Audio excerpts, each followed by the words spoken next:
ഊർജ്ജസ്വലമായ പ്രചരണമാണ്. അതാണ് KC-യുടെ പറഞ്ഞത്. ആരോഗ്യമന്ത്രി ആക്രമിച്ചെന്നു. റെയിൽവേ സ്റ്റേഷൻ്റെ അകത്ത് പ്ലാറ്റ്ഫോമിൻ്റെ ഇപ്പുറത്ത് അവിടെ മുഴുവൻ CCTV ഉണ്ട്. നമ്മൾ വിചാരിച്ചത് എന്താ സംഭവം. അദ്ദേഹം വിശദീകരിച്ചു. 3-4 പേര് KSUകാർ മുദ്രാവാക്യം വിളിച്ചു. മുദ്രാവാക്യം വിളിച്ചാൽ അപകടം പറ്റുക. ഞാൻ ആദ്യമായിട്ട് കേൾക്കുവാണ്. എന്നിട്ട് 10-30 പോലീസുകാർ ഇവരെ വഹിച്ചുകൊണ്ടുപോയി. ഈ പിള്ളേരുടെ പുറകെ ആരോഗ്യമന്ത്രി ചൂടായിക്കൊണ്ട് ഓടുക.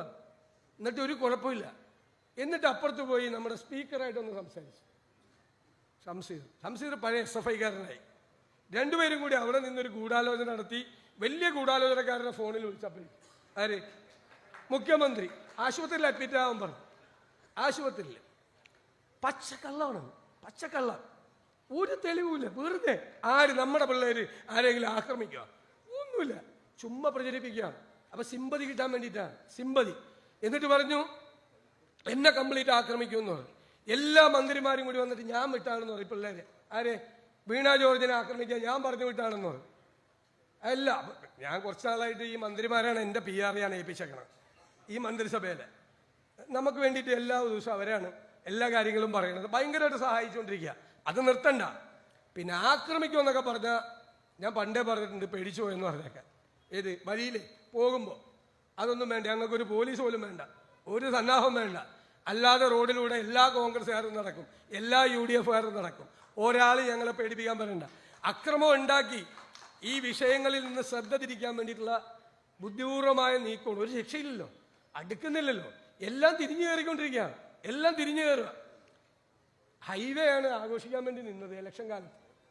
അത് 150 സ്ഥലത്താണ് ഇടിഞ്ഞു പൊളിഞ്ഞു വീണത്. ഏത് ഹൈവേ. അതോടുകൂടി ഇപ്പൊ ഹൈ എന്ന് പോലും പറയില്ല, മിണ്ടാതായി. മറ്റത് ഒടുക്കത്തെ റീലാണ്. ഹൈവേ കൂടി നടന്നുകൊണ്ട് ഇപ്പൊ മിണ്ടാട്ടയില്ല, ഒരു കാര്യമില്ല. ഇപ്പൊ പറയണെന്താ, ഞങ്ങളാണ് വിഴിഞ്ഞം തുറമുഖം കൊണ്ടുവന്നത്. തൊലിക്കെട്ടി അപാരമല്ലേ. ഉമ്മൻചാണ്ടി വിഴിഞ്ഞം തുറമുഖം പ്രഖ്യാപിക്കുമ്പോൾ അന്ന് പാർട്ടി സെക്രട്ടറി ആയിരുന്ന പിണറായി വിജയൻ പറഞ്ഞത് 6000 കോടി രൂപയുടെ റിയൽ എസ്റ്റേറ്റ് ആണെന്നാണ്. അന്നത്തെ ദേശാഭിമാനി ഞങ്ങൾ സൂക്ഷിച്ചു വെച്ചിട്ടുണ്ട്. എൻ്റെ ഫ്രണ്ട് പേരിൽ എഴുതിയേക്കണ കടൽ കൊള്ള. ഇപ്പം അത് കടൽ വിപ്ലവമായി മാറി. എന്നിട്ട് അത് പറയുകയാണ് ഞങ്ങളെ കൊണ്ടുവന്നു. ഗെയിൽ പൈപ്പ് ലൈൻ ഞങ്ങൾ കൊണ്ടുവന്നു. നമ്മുടെ കാലത്ത് ഗെയിൽ പൈപ്പ് ലൈൻ, ഈ ഗ്യാസ് ലൈൻ കൊണ്ടുപോകാനാണ്. അതിടുമ്പോൾ CPM-കാർ സമരം നടത്തി.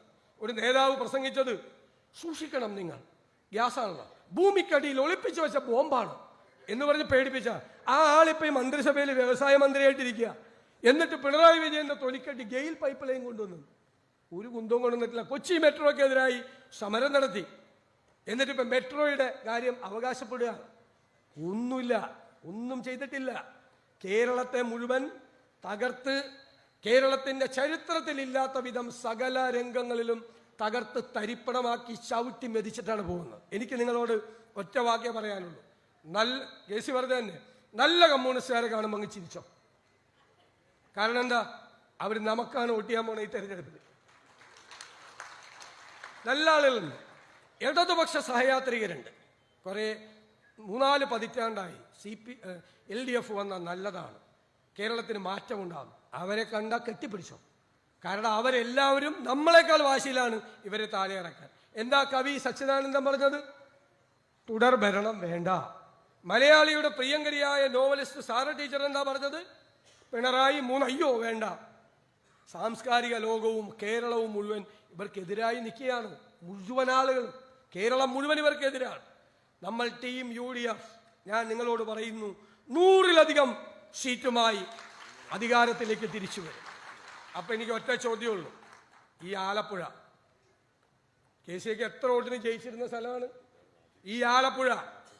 ആ 100 ജില്ലാൻ ഭൂരിപക്ഷം വരുമ്പോൾ അതിലൊരു UDF MLA ഉണ്ടാവുമോ? ഉറപ്പാണോ? ഉറപ്പാണോ?